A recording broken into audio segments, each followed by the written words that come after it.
네, 안녕하세요. 동포세계 김용필입니다. 제가 이 중국 동포 2에 이 특별 방송을 해드리고 있습니다. 오늘 보니까 이 6번째 시간이고요. 제가 특별히 지금 만주 지역 좀 역사 탐구로 이렇게 해드리는데, 오늘은 5번째 시간으로, 그래서 이 어떻게 보면은 이 만주 지역의 마지막 편이라고 볼 수가 있는데, 이 만주 땅이 어떻게 해서 이 중국 땅이 되었는가, 뭐 요거에 대해서 좀 같이 생각해 보는 그런 시간 갖도록 하겠습니다. 네, 뭐 만주 지금 중국 땅이 뭐 에 있죠. 근데 뭐 새삼스럽게 무슨 또 중국 땅이 되었는가 이거를 얘기를 하는가 또 이렇게 또 의아하게 생각하실 분들이 있는데, 일단은 중국 동포를 이해하는 데 있어서 중국 동포들의 삶의 터전이라고 할 수가 있는 이 만주 지역에 대한 먼저 이해가 있으면은 동포들을 이해하는데 큰 좀 도움이 되지 않을까 이런 생각이 듭니다. 그래서 이 역사 탐구를 통해서 이 만주 지역의 어떤 그 역사 이거를 좀 이렇게 살펴볼 필요가 있다. 그래서 제가 지난 시간까지는 그러니까 만주국이 이제는 일제에서 성립이 됐죠. 1931년도 만주사변 이후 1932년도에요. 그러면서 1930년도에 이제 만주 지역에서 일어난 일, 뭐 이런 부분들을 뭐 여러분들의 말씀을 드렸습니다. 그때 이 한반도에 있던 이 조선인들이 이 만주로 많이 이제는 이주해서 거기서 여러 가지 활동들을 하게 되는데, 어쨌든 요번에 이 시간에는 1940년대입니다. 그래서 1940년대 들어서 그리고 1945년도 8월 15일 일제가 패망하고 이제 항복을 하게 되는 그 과정 속에서 이 만주족에서는 어떤 일이 펼쳐졌을까? 그리고 또 어떻게 해서 만주가 중국 땅으로 이렇게 다시 반환이 되고, 그리고 또 1949년 10월 1일 네, 어떻게 중국 인민공화국 모택동에 의해서 신중국이 설립이 되었을까 어떤 그 과정, 그런 가운데서 만주 지역에 있는 우리 조선인들이 또 어떻게 되었는지 뭐 이런 거를 좀 이해해 볼 필요가 있겠다 싶어서 오늘 시간 이렇게 준비를 해봤습니다. 여러분들이 많이 함께 참여를 해 주셨으면 감사하겠습니다. 네, 그리고 뭐 저희 동포 세계에 또 함께 이렇게 해주는 곳이 있죠. 또 우리 세운병원, 네, 서울 금천구 이 독산동에 위치하고 있습니다. 그리고 또 엠플란트 오사 치과 서울 영등포 대림동 대림역 이 9번 축에 보면 하나은행 등 거기 4층에 이렇게 위치하고 있죠. 그리고 또 멜로우 피부과 네, 영등포점 이 신길동에 위치해 있습니다.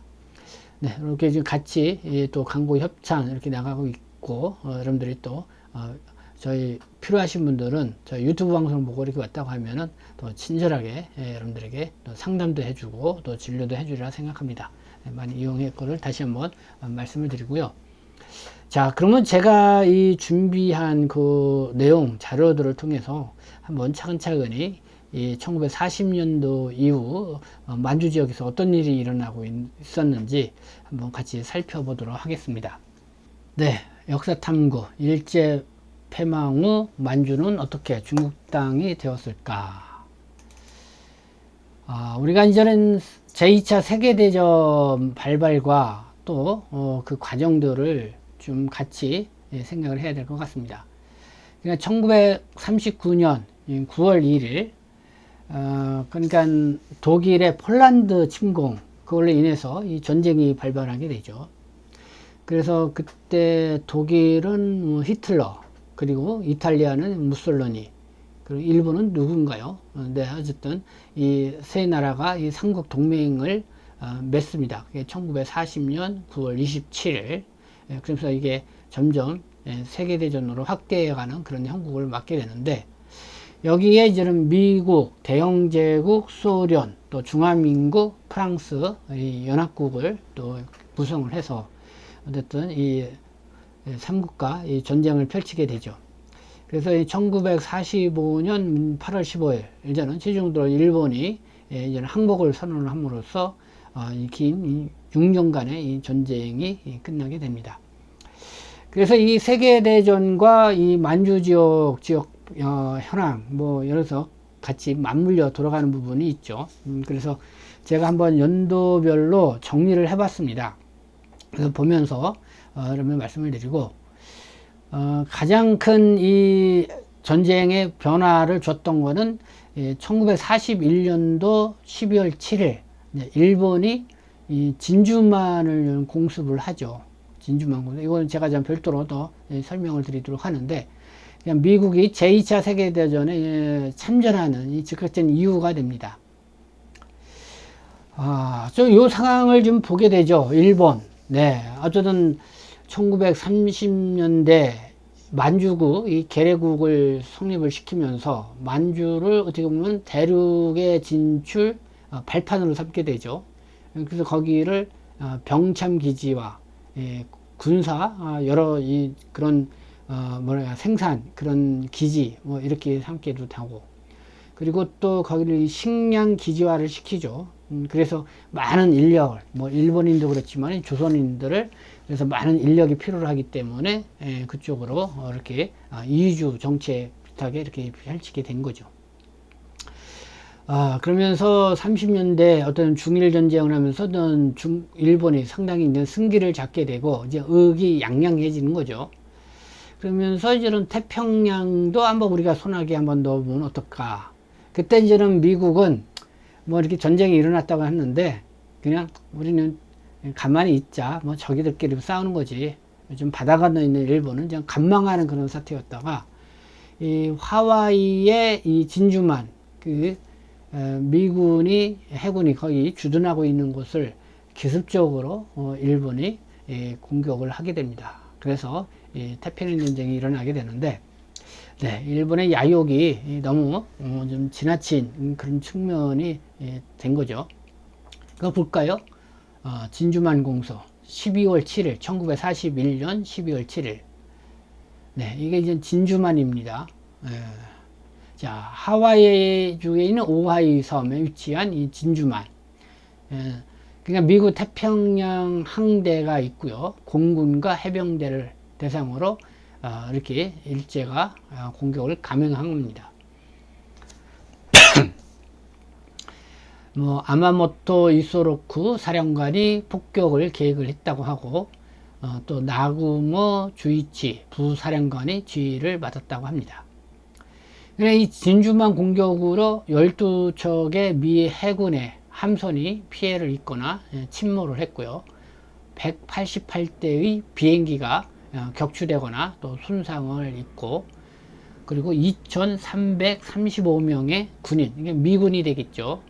그리고 68명의 민간인, 사망자가 발생을 했습니다.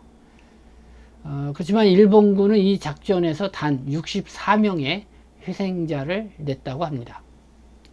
그래서 이 사건을 계기로 제2차 세계대전 중 다소 고립주의적인 입장을 취해오던 미국 여론이 좀 급변을 한 거죠. 미국 국민들이 이제 부글부글 끓게 된 거죠. 그래서 일제단결에서 미국의 참전을 지지하게 돼서, 그래서 12월 8일 오후 미국 의회가 일본에 선전포고를 하면서 태평양 전쟁이 본격적으로 시행이 됐다. 그래서 세계 2차 대전이 이렇게 확전이 된 거죠. 그래서 미국이 본격적으로 개입을 하게 된 거죠. 네, 여기는 뭐 진주만 공습에 대해서 좀 제가 별도로 이렇게 알아본 걸 여러분 말씀을 드렸습니다. 자, 그리고 또 이제 미국이 이제 본격적으로 개입을 하면서 1942년 3월, 미국은 중국의 국민당인 장제스를 원조를 하게 됩니다. 적극적으로 지원을 해서, 그래서 일본에 이 대항에서 싸우도록 하죠. 근데 이 장제스가 상당히 이 미국으로부터 이 지원을 받았지만은 제 역할을 잘 못했다고 해요. 그리고 자체적으로 또 부패도 좀 심각하고, 그래서 상당히 이제 국민당의 세력이 컸었는데 뭐 여러 가지 문제점이 있었던 것 같습니다. 1942년 4월, 미국 공군이 일본을 이제 공습을 했고요. 1943년 2월달 공습을 시작을 한 거죠. 2월달 남태평양의 과달카날 섬이 이제 일본군이 이제 미군에 의해서 패배를 했고, 그 1943년 11월 미 공군이 타이완에 주둔하는 일본군에 또 공습을 해서 또 일본군을 제압을 했습니다. 그렇게 하면서 이제 1943년 12월 27일 아주 역사적인 회담, 카이로 회담이 열리죠. 카이로 회담. 카이로 회담은 어떤 회담이냐? 네, 그거를 한번 좀 별도로 제가 보도록 하겠습니다. 네, 1943년 12월 27일 네, 카이로 회담. 네, 이걸 한번 별도로 보겠습니다. 제2차 세계대전 중 미국, 영국, 중국의 지도자들이 모여서 전후 처리 문제를 논의한 중요한 회담이다. 네, 카이로는 이제 이집트에 있죠. 이집트. 누가 왔냐? 여기 사진도 나와 있습니다. 여기 보니까 루스벨트, 네, 미국 대통령, 네, 4대 대통령이라 하죠. 윈스턴 처칠, 네, 영국의 총리. 그다음에 이렇게 군복을 입고 있는 사람들이 중국의 장제스, 네, 총통이라고 하나요? 네, 이렇게 참여해서 보니까 1943년 11월 22일부터 26일까지 네, 이렇게 이집트 카이로에서 이렇게 회의를 가졌다고 합니다.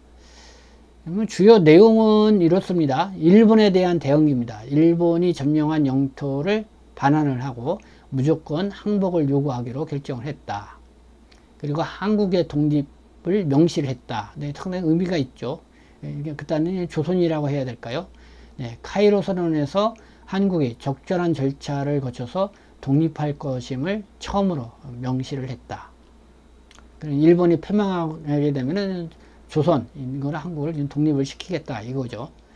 그리고 중국의 영토 반환, 네, 일본이 점령한 이 대만, 그 타이완이죠. 그 만주, 네, 만주국, 네, 이거 좀 하면은 중국에 반환하기로 결정을 했다.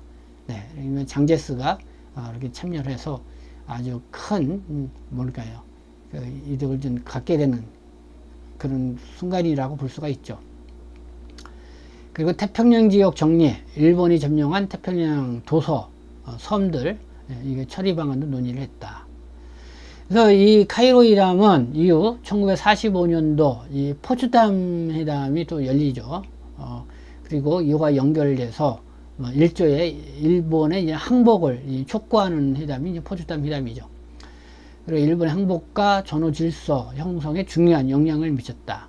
특히 카이로 선언은 한국의 독립의 국제적 근거가 되었고 이후 1945년 8월 15일 광복으로 이어졌다. 그래서 이 카이로 회담이 상당히 중요한 의미를 갖고 있다. 이렇게 볼 수가 있습니다. 네, 이렇게 카이로 회담 1943년 11월 27일 이렇게 볼 수가 있습니다. 미국이 이제는 제2차 세계대전에 참전을 함으로써 서서히 이제는 일본군이 이제는 패망의 길을 가면서 일단은 일본이 패망하게 되면은 일본이 점령하고 있던 이 땅들을 어떻게 할 것이냐, 그거를 주요하게 논의한 게 이제 카이로 회담이었다. 그래서 그때 만주나 대만은 중국으로 반환을 하고 그때 조선은 다시 독립을 하겠다. 그리고 태평양에 일본이 점령했던 조선은 다시 거기에 원산복귀를 시키는 그런 회의를 카이로 회담에서 하게 된 거죠. 그러면서 계속 이제는 일본을 연합해서 압박을 하게 된 거죠. 그래서 1944년 6월 미군이 일본이 점령하고 있던 마리아나 제도 여기도 탈취하게 됐고, 그러다가 이제 1945년 2월 달에 얄타 회담이 열립니다. 얄타 회담. 근데 이 카이로 회담하고 이제 얄타 회담, 요거를 비교해서 우리가 좀 봐야 되는데, 이 카이로 회담 때는 중국의 이 장제스가 참여했지만은 얄타 회담 때는 장제스가 배제가 됐고 소련의 스탈린이 참가를 했다는 게 상당히 주목을 받게 됩니다. 이 전쟁을 치르는 과정에 있어서 이 장제스, 이 신뢰를 상당히 잃어가고 있었던 그런 거를 단적으로 보여주고 있지 않나 생각이 듭니다. 근데 이 카이로 회담하고 이제 얄타 회담, 요거를 비교해서 우리가 좀 봐야 되는데, 이 카이로 회담 때는 중국의 이 장제스가 참여했지만은 얄타 회담 때는 장제스가 배제가 됐고 소련의 스탈린이 참가를 했다는 게 상당히 주목을 받게 됩니다. 그래서 얄타 회담 때는 미국, 영국, 소련 중심으로 회의를 해서 어쨌든 이 2차 세계대전이 이제는 연합국의 이제 승리로 거의 굳혀져 가는 가운데에 그렇게 되면은 세계 질서를 어떻게 또 이렇게 재편해 나갈 것이냐. 그래서 그거를 미 영소가 상당히 8일간의 그런 긴 회담을 통해서 나름대로 이 비밀 협정을 맺는 그런 내용이었는데, 네, 한번 그 얄타 회담 보겠습니다. 1945년 2월 얄타 회담. 네, 루스벨트, 처칠, 스탈린이 만들어낸 20세기의 세계 질서이다. 보니까 이 8일간의 외교전쟁이라고 이렇게 책 표지가 있죠. 네, 제가 이 책 표지입니다. 네, 요거를 제가 이 역사 탐구를 좀 정리하면서 얄타 회담이 상당히 비중이 있고 중요하구나 이런 생각이 들어서 하면서 이 책이 나왔다는 것을 또 알게 돼서 저도 한번 책을 이렇게 구매를 해서 아직 뭐 다 읽어보지는 못했습니다. 갓 구매를 했고 그래서 한번 이거를 읽어본 다음에 이 얄타 회담에 대해서 좀 여러분들에게実적으로 좀 설명을 좀 드릴 수 있는 그런 시간도 가져보도록 하겠는데요. 먼저 이 얄타 회담에 대해서 정리를 해보면 그렇습니다. 세계평화기구, 즉 유엔을 설립을 하고 회원국 자격을 어떻게 할 것이냐 이런 거를 협정을 맺었고, 또 유럽의 이제 국경선 문제, 그리고 전쟁 배상금, 그 다음에 전쟁 포로 문제 뭐 이런 거를 논의했다는 것이고, 그리고 말씀드렸죠. 이 소련의 스탈린이 특별 참여했는데 소련이 이때 미국이 요청을 하죠. 일본과의 전쟁에 있어서 참전을 해달라. 이거를 요청을 하게 됩니다. 이게 아주 크게 주목을 받죠. 그 다음에 소련이 공산당이었음에도 불구하고 미국하고 상당히 저는 세계 2차 대전 기간 동안은 밀접한 관계에 있었다. 그러니까 그때 뭐 소련은 저는 독일로부터 상당한 피해를 입고 있을 때였죠. 그러니까 어쨌든 이 소련 입장에서도 미국이라든가 어쨌든 이런 쪽에 같이 협력하면서 이렇게 했는데, 일단은 일본에도 좀 참전을 해달라 미국이 요청을 했던 그런 게 이제 얄타 회담에서 나왔다. 그래서 소련이 상당히 이제는 강대국 반열로 기어들어 올라가게 되는 그런 이제는 계기를 이제는 마련하게 된 건데, 요 내용을 한번 보도록 하겠습니다. 미국의 루스벨트, 영국 처칠, 소련 스탈린, 네, 8일간의 외교전쟁을 벌였다. 네, 얄타, 이 8일간 외교전쟁. 왜 외교전쟁이었냐? 자, 루스벨트, 미국의 사선 대통령인데요. 세계평화기구 창설과 세계 경쟁에서 미국의 우위를 달성하는 것을 지금 꿈을 꾸고 얄타 회담에 임했다는 거고. 자, 처칠, 영국 총리는 점점 이 쇠약해지는 대영 제국의 의상을 높이고 또 유럽 지역에서의 영향권을 가지려고 했다. 그리고 스탈린, 소련 공산당 서기장. 자, 강대국의 지위를 인정받고 동유럽에서의 영향권을 확대하고자 했다. 그러니까는 영국은 어쨌든 유럽 지역, 그리고 스탈린은 그쪽에 있는 동유럽 지역, 여기에 영향권을 확대하고자 이렇게 했다. 여러 가지 뭐 그래서 유럽하고의 어쨌든 국경선 문제 뭐 이런 것도 논의하고 막 그랬겠죠. 그러니까 이 세 그 정상이 모여서 8일 동안 긴 회담을 했지만은 자기들만의 또 물론 어느 정도 협력을 하지만은 또 생각들이 있었다는 거죠. 이 내용을 보겠습니다. 이들은 공동의 적을 무찌른다는 목표에서는 같지만 전후 세계를 바라보는 관점은 확실히 달랐다. 그 때문에 실제 전장에서는 미영소가 대연합을 이루어 공동의 적과 맞섰지만은 얄타에서는 연합국 간 치열한 외교전쟁이 치러질 수밖에 없다. 여기서 이제 공동예적이라는 거는, 그쵸, 3국이죠. 뭐, 이탈리아, 또, 독일, 그 다음에 일본. 자, 얄타. 얄타는 그게 지금 보면 우크라이나하고 저는 소련의 분쟁적인 크림반도, 거기에 위치한 게 이제 얄타라는 시죠. 네, 거기서 이렇게 회의를 가졌다. 이런 내용을 볼 수가 있습니다. 자, 이렇게 이제 얄타회담까지 좀 보게 됐고, 그 이후에 이들이 어쨌든 세계대전에서는 같이 협력국으로서, 연합국으로서 적극적으로 대항을 했죠. 그래서 1945년도 5월 달에 베를린을 함락을 하게 되고, 그리고 그때 이제는 5월 8일, 네, 제2차 세계대전 연합국의 이제 승리의 날이 됐죠. 그 5월 9일은 소련이 독일을 완전히 제압하는 승전일로, 이 기념일로 삼고 있습니다. 5월 9일. 그래서 이번에 5월 9일에도 푸틴이 그러니까 중국의 시진핑을 초청을 했죠. 그래서 이 승전일, 중국 러시아에 있어서는 뭐 대단한 국가 기념일인데, 이때 좀 시진핑이 가서 푸틴하고 같이 손을 맞잡고 이렇게 하는 게 세계 언론을 받았습니다. 그래서 5월 9일이 독일에 이겼던 이 소련의 승전일, 네, 상당히 의미가 있게 러시아에서는 본다. 이것도 좀 우리가 또 생각해 볼 수가 있고, 그 위에 이제 7월 26일, 독일이 지금 제압이 되는 거기서 이 포츠담 회의가 열립니다. 카이로 회담이 있었죠. 카이로 회담에 이어서 이제 포츠담 회의를 엽니다. 근데 여기에는 루스벨트, 처칠, 그리고 중국의 장제스, 그 다음에 소련의 스탈린, 네, 이게 다 이제 참여를 합니다. 그래서 일본에 항복을 지금 공고를 한다고 해요. 그렇죠? 그러나 일본이 순수히 항복을 하지 않으니까 45년 8월 6일, 네, 히로시마에 미국이 원자폭탄을 첫 투하를 하게 되고, 또 이어서 9일 나가사키에 또 원자폭탄을 투하를 하게 돼서 완전히 중국이 그냥 깨갱깨갱하게 된 거죠. 자, 요때 이제는 8월 8일 소련이 일본에 대일 선전포고를 합니다. 그래서 8월 9일 150만 대군을 이끌고 만주국으로 진격을 하게 되죠. 만주국. 그러니까 일본이 점유하고 있던 땅이라고 볼 수가 있는 거죠. 그러니까 얄타회담에서 미국에 의해서 대일전에 참전을 해달라 그 요구를 받아들여서 소련군이 참전을 했는데, 네, 사실 뭐 이때 만주국 상황 뭐 이따 별도로 또 보겠는데, 상당히 뭐 만주국은 일본에 의해서 그때 30년대는 상당히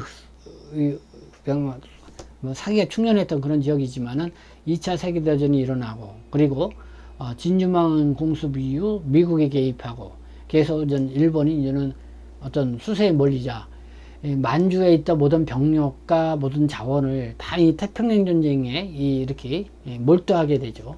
그렇게 되다 보니까 만주국은 상당히 뭐랄까 좀 쇠약해지는 그런 상황에 있었을 때 이 소련군이 이렇게 진격을 하게 되는 그런 형국을 볼 수가 있습니다. 여기 볼까요? 자, 1945년, 자, 소련이 이전을 그렇게 진격을 해서 아마 금방 만주국을 손아귀에 집어넣죠. 자, 볼까요? 1945년 8월 14일 중소 우호 조약을 맺습니다. 소련군은 일본에 항복한 지 3개월 내에 철수하기로 장제스와 합의를 했죠. 아마 이 독일에서 있던 이 포츠담 회담에서 아마 장제스하고 스탈린이 함께 참여했기 때문에 아마 일본에 항복을 한 이후에 어떻게 할 것이냐, 뭐 그거에 대해서 얘기가 나왔을 겁니다. 그러니까 8월 14일 날 만주국으로 이렇게 진출해서 만주국을 제압한 소련, 거기에 중국 국민당하고 이렇게 중소 우호 협약을 맺게 됩니다. 그래서 3개월 내에 철수하기로 합의를 했지만은 소련이 순수하게 그때 물러가지는 않았죠. 만주에 이렇게 가보니까 정말 뭐 일제가 거기다 이룩해 놓은 거, 뭐 군수 시설이라든가 뭐 이런 것들 갖고 가야 될 것들이 너무 많은 거예요.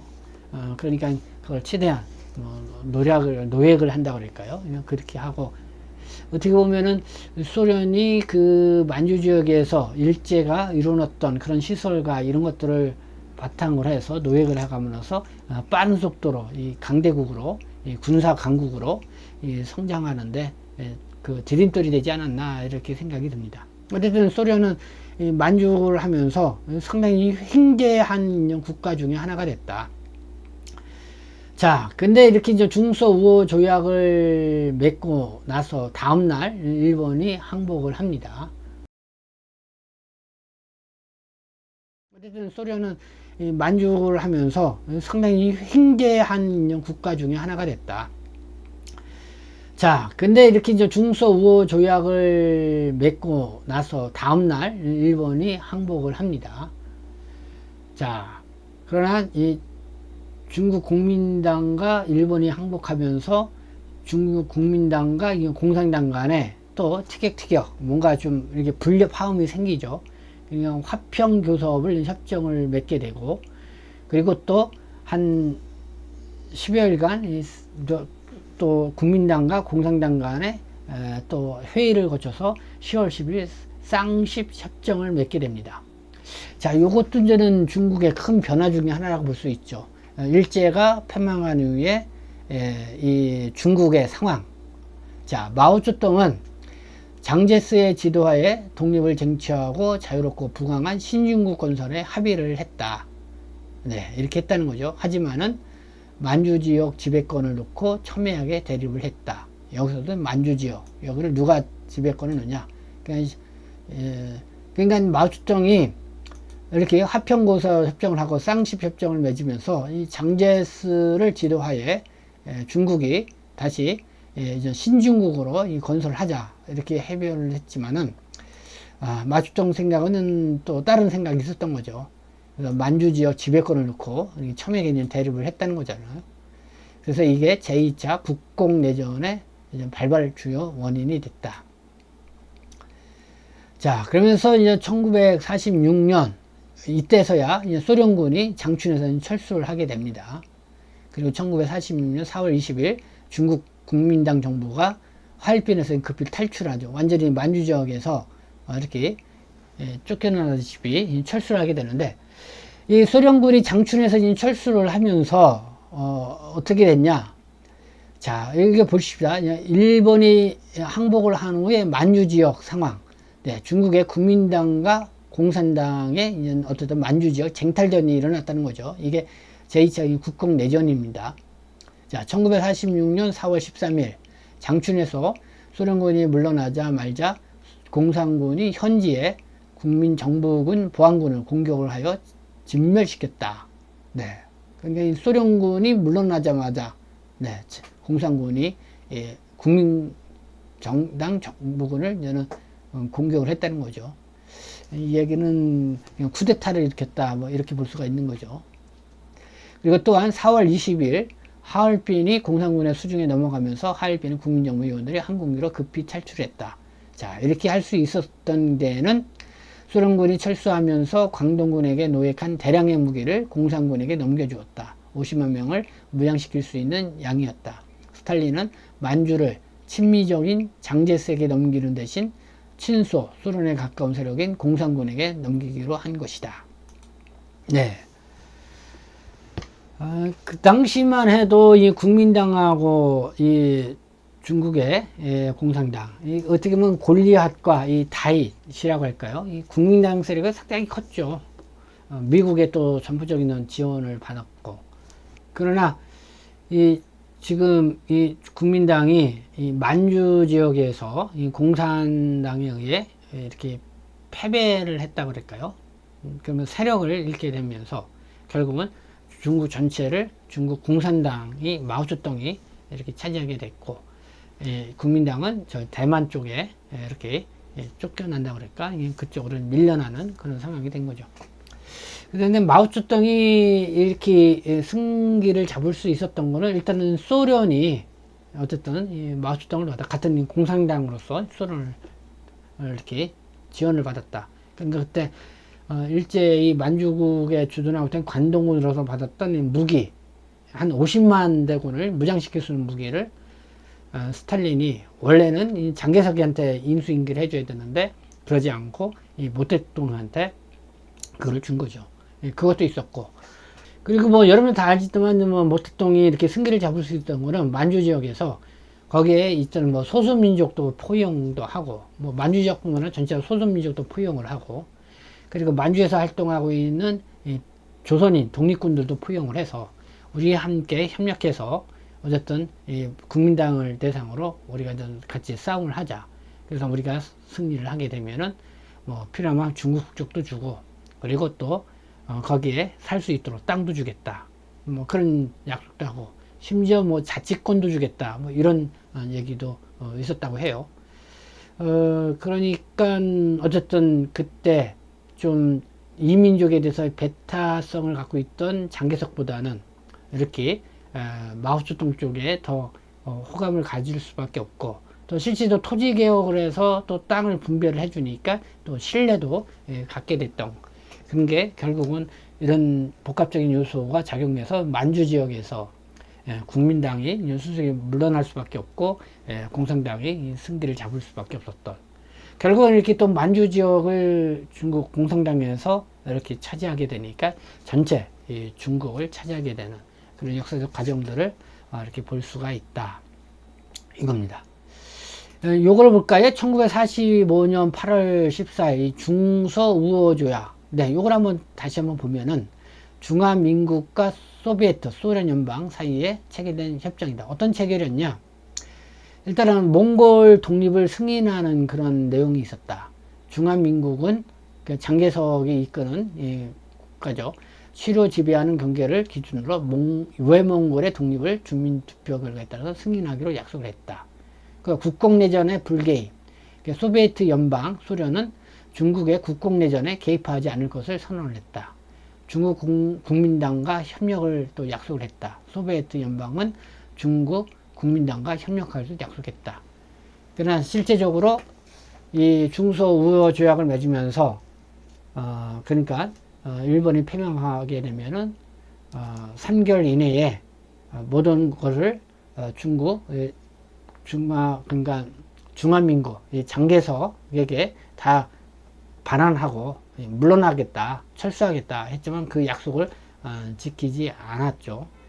그리고 뭐 국공내전에 또 참여하지 않겠다고 했는데 실제적으로는 그 소지하고 있던 그 관동으로 빼었던 그 노획했던 무기를 장개석에게 주지 않고 이제 모택동에게 전부 다 줌으로써 힘을 실어줌으로써 그때 이 모택동군, 이 팔로군이라고 할 수 있죠. 제절의 국민혁명군의 일종의 이제 팔로군이 있었는데, 그 팔로군이 어떻게 보면 모택동 군대라고 볼 수가 있는데, 여기에서 이 만주 지역에서 이 소련이 어쨌든 그 관동으로 탈취한 그 무기를 팔로군에 주면서 팔로군의 기세가 상당히 세지게 된 거죠. 만주 지역에서는 결국은 그 국민혁명군이 팔로군에 의해 이렇게 이제 실패를 하게 된 거죠. 그리고 이렇게 하면서 이제는 1949년 어쨌든 10월 1일 중국 정부 새로운 정부가 성립이 되는데, 원래는 이런 모택동하고 장개석이 서로 쌍식 협정을 맺을 때는 장개석의 지도하에 독립되고 부강한 신중국을 만들자 뭐 이렇게 협약을 맺었지만은 결국에 가서는 중국 공산당의 이 모택동에 의해서 이 신중국이 성립되는 것을 볼 수가 있습니다. 그렇게 했던 배경 역시 제가 이 만주 지역을 차지한 이 모택동이 이 장개석을 누를 수 있지 않느냐 이렇게 보는 거죠. 그래서 이 만주 지역에 대한 상당히 중요성을 다시 한번 느끼게 되고, 그러면서 역시 이 소련이 그 위에 상당히 미국하고 대등한 이 군사 강국이 되면서 한 50년 가까이 냉전 체제를 이끌어갔는데, 거기에 중요한 그 발판이 됐던 것도 이 얄타 회담을 통해서 어쨌든 이 강대국 반열에 들어가게 되고, 그리고 또 대일전에 이제 선포하게 되면서 역시 만주국을 한 1년 가까이 점령하면서 거기에 있던 모든 일제가 일어났던 것을 탈취했던 그 기반으로 소련이 빠른 속도로 이렇게 그러니까 강대국으로 발전할 수 있다. 뭐 그것도 제가 이번에 역사 탐구 이 정리를 하면서 새롭게 또 알게 된 그 내용이 아닌가 생각이 듭니다.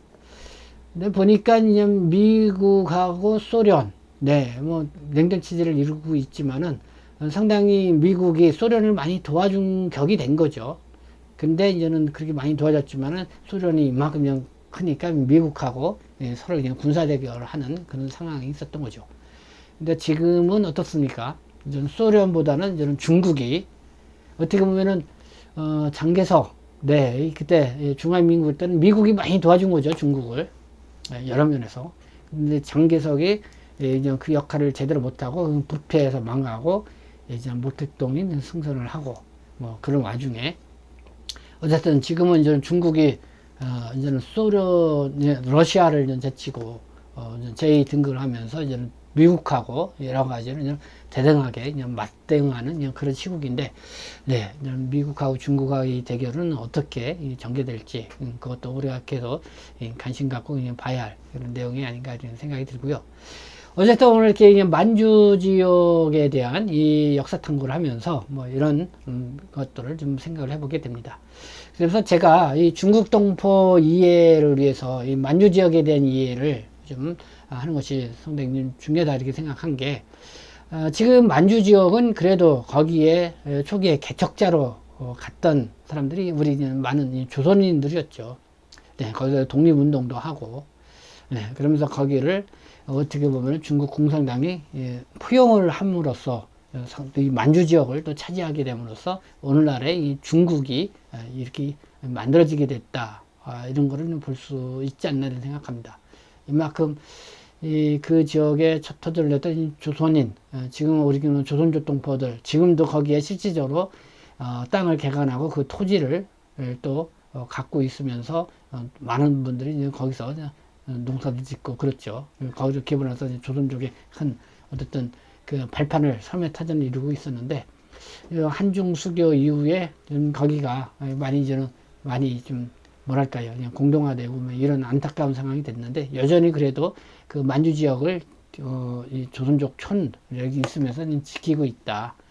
그래서 뭐 많이 뒤늦긴 했지만은 이 만주 지역에 터전을 잡고 있는 이 조선족 동포에 대해서 우리가 다시 한번 생각을 해보고 그들의 이 중요성을 지금 우리가 알아야 되지 않을까 이런 생각이 듭니다. 그래서 이렇게 좀 만주 지역에 대해서 좀 여러 개 말씀을 드렸고요. 네, 지금까지 시청해 주셔서 감사합니다. 저는 동포서희심 대표 변장 김용필이었습니다.